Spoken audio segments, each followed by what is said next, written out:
कहानी की शुरुआत में सोल्जर के एक ग्रुप को दिखाया जाता है जो इस वक्त किसी घने जंगल से होकर गुजर रहे थे। लेकिन इनमें से एक ऐसा भी सोल्जर था जो बहरा था और इसलिए उसे कोई भी आवाज सुनाई नहीं देती थी। तभी इसका साथी इशारा करके पीछे चलने की बात करता है, जिसके बाद सब यहाँ से मुड़ जाते हैं और एक जगह पर रेस्ट करने के लिए रुकते हैं, जहाँ इनके नजदीक में ही एक बड़ा सा तालाब भी था। इसके बाद बहरा सोल्जर अपने घोड़े को एक जगह पर बांध रहा था, तभी इसको पानी के अंदर सोने का एक टुकड़ा नजर आता है। यह देखते ही सोल्जर नदी के पास आता है और तुरंत इसे लेकर अपने पास में रख लेता है। लेकिन इनमें से किसी को भी पता नहीं था कि यहाँ के तालाब में एक सायरन विच भी रहती है, जिसकी पूरी बॉडी हीरे जवाहरात से भरी हुई है। तभी हम देखते हैं कि वो पानी के अंदर छुपी हुई थी और इनको ही देख रही थी। इसी बीच बहरे सोल्जर को पानी में कुछ हलचल महसूस होती है, लेकिन वो जैसे ही पीछे मुड़ता है यहाँ पर उसे कुछ भी नजर नहीं आता। इसके बाद हम देखते हैं कि सोल्जर के साथ में कुछ और लोग भी आए थे जो यहाँ पर कोई ब्लैक मैजिक करने वाले थे।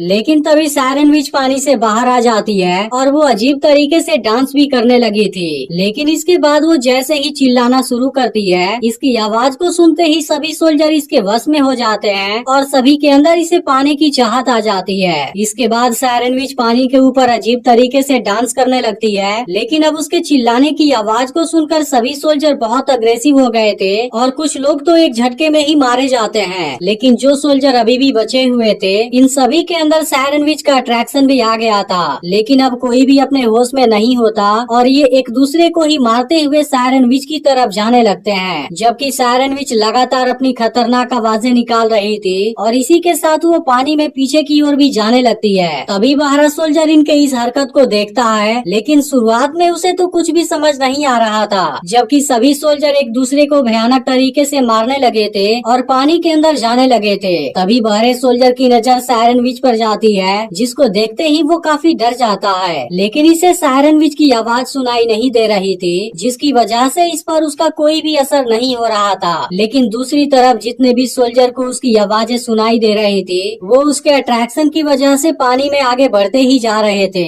लेकिन आखिर में सबके सब पानी में डूबने लगते हैं और इनमें से कोई भी जिंदा नहीं बच पाता, जिसके बाद सबके सब इस तालाब के नीचे चले जाते हैं। तभी सायरन विच की नजर बहरे सोल्जर पर पड़ती है, जिसके बाद वो फिर से अपनी आवाजें निकालने लगती है, लेकिन इस पर उसकी आवाज का कोई भी असर नहीं हो रहा था। अब इस बात से सायरन विच हैरान हो जाती है और फिर से कई बार आवाज निकालती है, लेकिन काफी कोशिश के बाद भी बहरे सोल्जर को कुछ नहीं होता। अब इस बात से सायरन विच भी एक पल के लिए डर जाती है, क्योंकि उसे लगा था कि उसे कुछ हो गया है। इसलिए सायरन विच बहुत ही ज्यादा परेशान हो जाती है और फिर वापस पानी में चली जाती है। लेकिन बहरा सोल्जर अब काफी डर गया था और इसे अभी तक कोई भी बात समझ नहीं आई थी। तभी सायरन विच पानी से बाहर आती है और इसे देखने लगती है, क्योंकि अब सायरन विच इसके तरफ अट्रैक्ट हो गई थी और इसे पाना चाहती है। लेकिन बहरा सोल्जर अब यहाँ से भागना शुरू कर देता है, क्योंकि यहाँ का नजारा देखने के बाद इसकी हालत बहुत ज्यादा खराब हो गई थी। लेकिन तभी भागने के दौरान सोल्जर एक पेड़ से टकरा जाता है और यहीं पर नीचे गिर जाता है। अब कुछ समय के बाद इसे होश आता है और सोल्जर किसी तरह से खड़ा होता है। लेकिन अब सोल्जर भागते हुए काफी थक गया था, इसलिए वो एक चादर लेता है और नदी किनारे ही एक जगह पर रेस्ट करने लगता है। लेकिन अब कुछ समय के बाद ही रात हो जाती है और अब सोल्जर को यहीं पर नींद आ गई थी। तभी सायरन विच पानी से बाहर निकलती है और सोए हुए सोल्जर के पास में आ जाती है, जिसके दौरान हम देखते हैं कि इसमें बहरे सोल्जर को पाने की गजब चाहत आ गई थी और अब सायरन विच इसके साथ में ही सो जाती है। लेकिन सोल्जर को इस बारे में कोई भी अंदाजा नहीं था। इसके बाद सुबह होती है और सोल्जर की आँख खुलती है, जहाँ हम देखते हैं कि सायरन विच अभी भी इसके पास में ही सोई हुई थी। तभी सोल्जर को अपने ऊपर कोई चीज महसूस होने लगती है और अब इसकी नजर सायरन विच पर जाती है, जिसके बाद वो इसके हीरे जवाहरात की तरफ देखने लगता है। लेकिन तभी सायरन विच भी जाग जाती है और वो जैसे ही भागने वाली होती है, सोल्जर इसे पकड़ने की कोशिश करता है, जिसके दौरान इसकी हथेली में सायरन विच की बॉडी के कुछ जवाहरात फंस जाते हैं। अब यह देखते ही सोल्जर जान जाता है कि सायरन विच की पूरी बॉडी पर हीरे जवाहरात हैं, जिसको देखते ही सोल्जर पूरी तरह से हैरान हो जाता है और अब इसमें इसे पाने की लालच आ जाती है। इसके बाद सोल्जर सायरन विच का पीछा करने लगता है, जो पानी के अंदर भाग रही थी और अब एक झरने के ऊपर आ जाती है। यह देख सोल्जर भी इस किनारे पर आ जाता है और दोनों एक दूसरे की तरफ देखने लगते हैं। अब सोल्जर अपनी तलवार को यहीं रखने के बाद सायरन विच की तरफ जाने लगता है। अब इसको देखते ही सायरन विच समझने लगती है कि यह सोल्जर भी उसे प्यार करने लगा लगा है। इसके बाद सायरन विच मदहोशी में डांस करने लगती है और फिर तुरंत इसके पास में आ जाती है, जिसके दौरान सोल्जर ऐसी एक्टिंग करता है कि उसे भी सायरन विच से प्यार हो गया है। लेकिन हम देखते हैं कि सोल्जर को इस बात से कोई भी मतलब नहीं था, क्योंकि वह तो केवल इसकी बॉडी पर मौजूद हीरे जवाहरात को पाना चाहता है। इसके बाद ये दोनों एक दूसरे को किस करने की कोशिश करते हैं, लेकिन सायरन विच के होठों पर भी जवाहरात लगे थे, जिसकी वजह से सोल्जर किस नहीं कर पाता।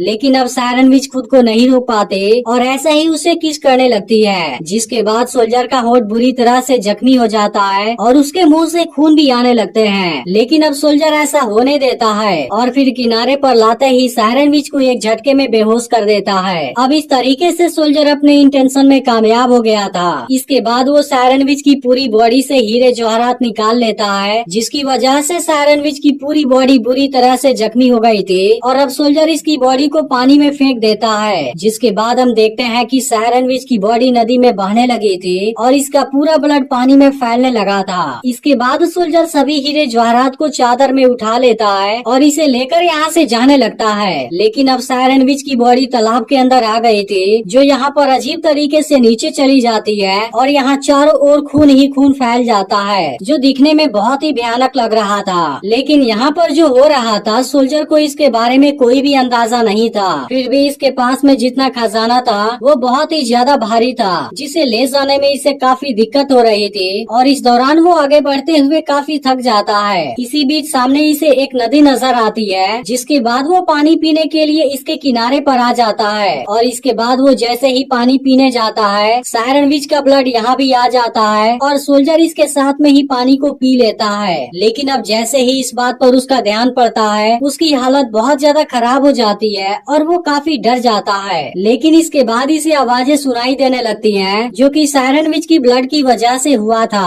अब इस बात से सोल्जर काफी परेशान हो जाता है और बिल्कुल पागलों के जैसे बिहेव करने लगता है, क्योंकि इसे तो कुछ भी समझ नहीं आ रहा था। अब कुछ देर के बाद सोल्जर शांत हो जाता है और फिर जैसे ही यहाँ से जाने वाला होता है, इसी वक्त सायरन विच पानी से बाहर आ जाती है और जब इसे अपनी बॉडी के सभी हीरे जवाहरात गायब हुए नजर आते हैं, वो काफी परेशान हो जाती है और इसकी वजह से वो बहुत दुखी भी हो गई थी, क्योंकि उसे समझ आ गया था कि सोल्जर के दिल में इसके लिए प्यार तो था ही नहीं, बल्कि वह तो केवल इसके जिस्म के हीरे जवाहरात को चाहता था। तभी उसकी नजर सोल्जर के ऊपर पड़ती है और अब सायरन भी आवाज निकालना शुरू कर देती है, जिसकी वजह से सोल्जर पागल होने लगता है, क्योंकि अभी से आवाजें सुनाई देने लगी थी। इसके बाद वो खुद को नहीं रोक पाता और पानी के अंदर जाने लगता है, जबकि सायरन विच भी धोखे की वजह से लगातार चिल्ला रही थी और इसकी आवाज को सुन सुनकर सोल्जर का मेंटल कंडीशन काफी खराब हो जाता है। लेकिन अब सोल्जर कुछ भी नहीं कर सकता था, क्योंकि वह भी इसके वश में आ गया था। इसके बाद सायरन विच इसको भी पानी के अंदर ले जाने लगती है और अंत में यह सोल्जर भी पानी की गहराइयों में डूब जाता है और अपने लालच की वजह से मारा जाता है। वहीं अब सायरन विच अपने हालत को देख काफी दुखी हो गई थी, जबकि सोल्जर भी उस जगह पर आ जाता है जहाँ पर इसके बाकी साथी भी मरे पड़े हुए थे। और यह कहानी इसी के साथ में